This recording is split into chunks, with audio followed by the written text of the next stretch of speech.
Saudamos vocês na graça e na paz do nosso Senhor Jesus Cristo. Amém? Mais uma quinta-feira que a gente vai aprender e falar um pouquinho sobre o que Deus tem para as nossas vidas. Amém?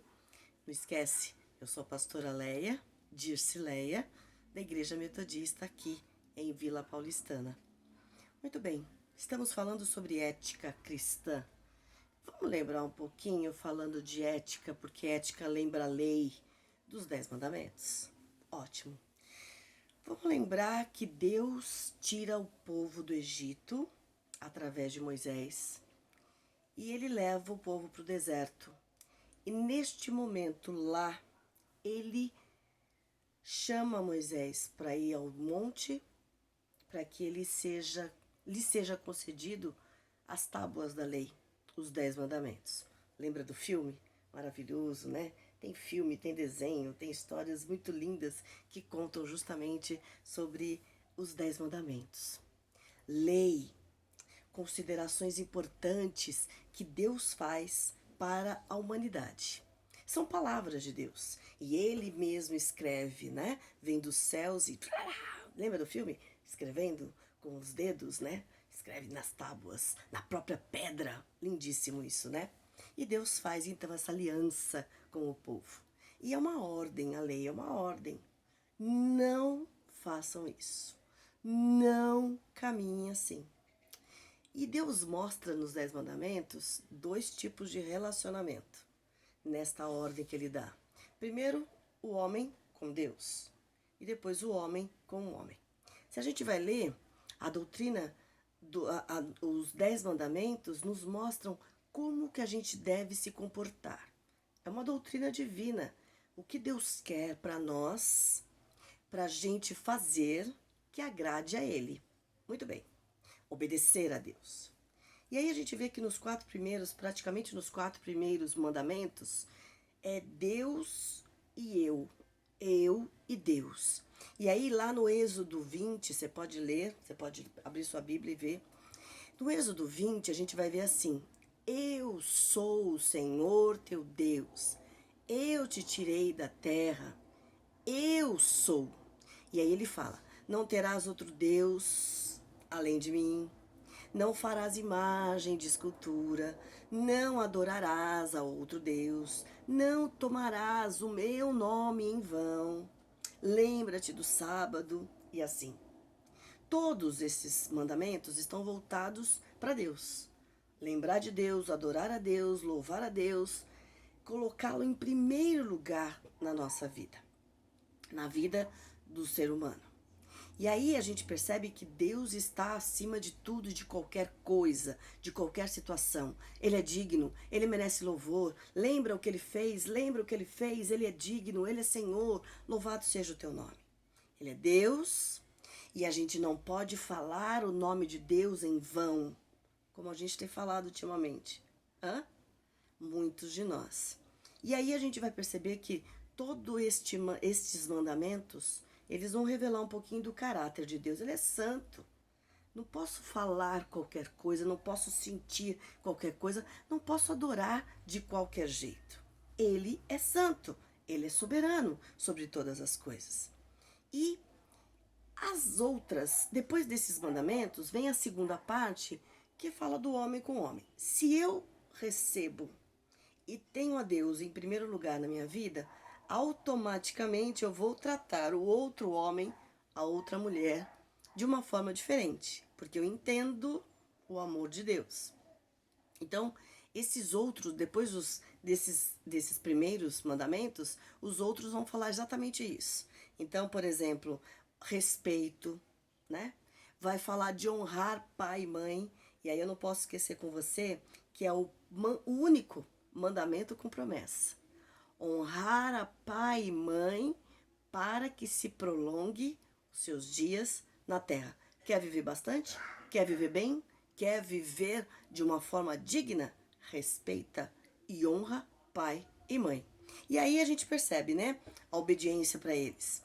A vida é sagrada, a família é sagrada, tem pureza, tem que ter pureza na mente, no coração, no tratar as pessoas e tem que ter um amor sincero, né?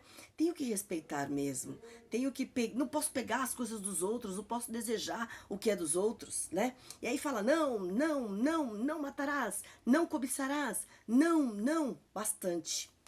Para fazer justiça, né? E controlar os nossos desejos, de certa forma, que Deus já conhece o ser humano. Muito bem, os mandamentos foram colocados e aí você vai ler depois todos os outros, são todos complementos de tudo isso. Se alguém fizer isso, faz isso. Se acontecer isso, faz isso. E aí vem toda essa questão das leis avulsas que vem depois, além dos 10 mandamentos, que são as leis tanto para judeus como para nós, cristãos. Por isso que a gente está nessa ética cristã, lembrando esses mandamentos. Vem Jesus. Jesus vem e ele fala: eu não vim revogar a lei, mas eu tô vendo como vocês estão tratando a lei. Vocês, principalmente fariseus, que deveriam estar seguindo diretamente o que fala os 10 mandamentos. E assim, ó, não é só seguir, não é só ler, não é só entender, não é só falar, é viver. É aqui dentro, é aqui dentro. Eu sei em quem eu creio. Muito bem. E aí Jesus vem então, ele fala: eu não vim, não vai mudar um tio do que está escrito na Bíblia. E eu não vim revogar a lei. Eu vim fazê-la cumprir e vim mostrar que o propósito de Deus era até maior do que tudo isso que a gente está imaginando. Desse não, não, não, não. Tinha muito amor envolvido aí, tinha muita justiça. Veio mostrar motivos íntimos para a gente mudar nossa atitude em relação a Deus, ao homem, ao ser humano, à mulher, porque o nosso coração humano tivesse mais calmo, mais tranquilo na presença do Senhor. E Jesus diz: mas eu te digo, porque vocês estão fazendo a lei um legalismo, simplesmente um achismo. Simplesmente eu li, eu conheço, eu sei de cor, mas eu não vivo, tá? E isso, o Senhor Jesus fica muito bravo mesmo, e ele fala muito disso.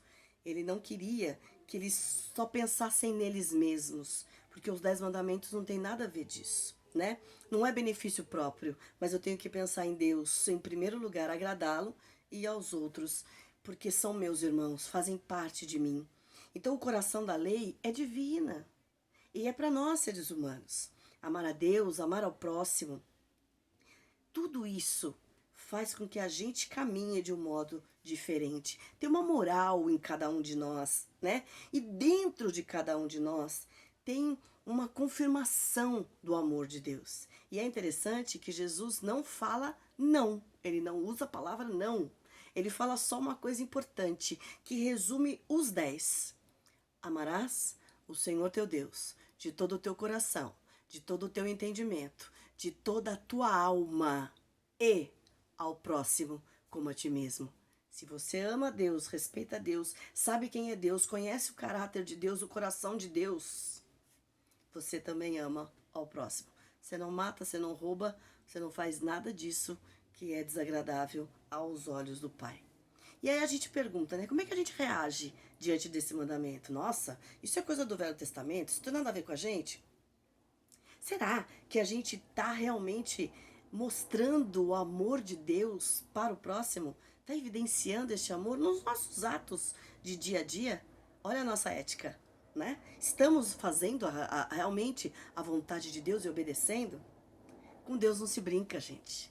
Esse negócio de falar o nome de Deus em vão, cuidado, cuidado. Se controla, se policia. Da mesma forma que adorar a Deus. Eu sei que tem gente que adora o time de futebol, que adora o partido político, que adora a minha roupa, que adora o marido, que adora a namorada, que adora... E Deus? Ele é digno de toda honra e de toda glória em primeiro lugar, e todas as outras coisas nos serão acrescentadas. Deus quer exclusividade, porque Ele é Deus sobre todas as coisas. Ídolos foram feitos por mãos humanas, e no ídolo eu coloco a cor do cabelo que eu quero, o olho que eu quero, o jeitinho que eu quero, a roupa que eu quero, é o meu jeitinho de fazer. E Deus não tem jeitinho. Nós somos semelhantes a Ele, não Ele é semelhante a nós. Nós nos parecemos com Ele, porque foi Ele que nos criou. Ele é o nosso Criador. não é a nossa própria força. Deus é incomparável. Ele é criador e Ele é maior do que a criatura que somos nós. Merece toda a honra e toda a glória. E se eu sou cristão, se eu tenho a Jesus, eu tenho que ter o caráter de Cristo. Portanto, o caráter de Deus, né? Adorá-lo, não só com os lábios, mas em espírito e em verdade, e saber que Ele é Senhor sobre todas as coisas. Ele tem autoridade. Ele é dono da vida, da morte. Ele é dono de todas as riquezas. Ele é dono do sábado. Porque Jesus cura no sábado. Isso fica mais pra frente e a gente fala mais pra frente. Ele é Senhor, merece toda adoração. Ele é Deus e por isso, se eu o amo, se eu tenho na minha ética, no meu viver, a obediência a Deus, eu também tenho que amar o próximo. E amando o próximo, eu estou obedecendo os 10 mandamentos, que faz parte de uma ética, de uma moral cristã, porque Ele é Senhor e me ensina a amar como eu tenho que amar. Eu estava copiando, vamos falar agora uma outra coisa interessantíssima. Eu estava olhando minhas coisinhas aqui e eu achei um texto que fala assim: 5 éticas da vida. Vou te ajudar. Depois você anota e leia os textos bíblicos, por favor. Lê Êxodo 20, que está escrito os mandamentos, para você lembrar. Para você lembrar. E presta atenção no que eu vou te falar. 5 éticas da vida. Primeira, escute antes de falar. Tem muita gente que erra, né? Jeremias, capítulo 7, versículo 24. Leia. Ganhe antes de gastar. Tem gente que já gasta, já pensando e não tem que pensar. Ganha primeiro. Faça o seu planejamento. Lucas 14, 28 a 30. Pensa antes de escrever. Até para as pessoas, para alguém mesmo. Provérbios 18, 16, para você edificar vidas. Tente e tente de novo antes de desistir. 2 Crônicas 15, 7. E por favor, viva muito, viva bem, viva com sabedoria antes de morrer. Eclesiastes 3, 12. Dicas? Deus te abençoe. Vamos orar? Senhor, queremos ser dignos de ser chamados teus filhos. Queremos de verdade obedecer e cumprir a tua vontade em nossa vida. Somos pequenos, somos falhos, somos humanos e o Senhor sabe disso. Perdoa-nos e ajuda-nos. Nossa boca, nossos olhos, o que vemos, o nosso pensar, o que tocamos, os nossos ouvidos, no que ouvimos, que realmente sejamos purificados, renovados e restaurados e que aprendamos nas coisas mínimas da vida a viver melhor em tua presença, em nome de Jesus. Amém. E a bênção do Deus Pai, Deus Filho, Deus Espírito Santo nos ensine, nos mostre, nos dê condutas diferentes, pensamentos diferentes, atitudes de graça, cheias da sua maravilhosa paz, hoje e sempre. Amém. Deus te abençoe e até a próxima.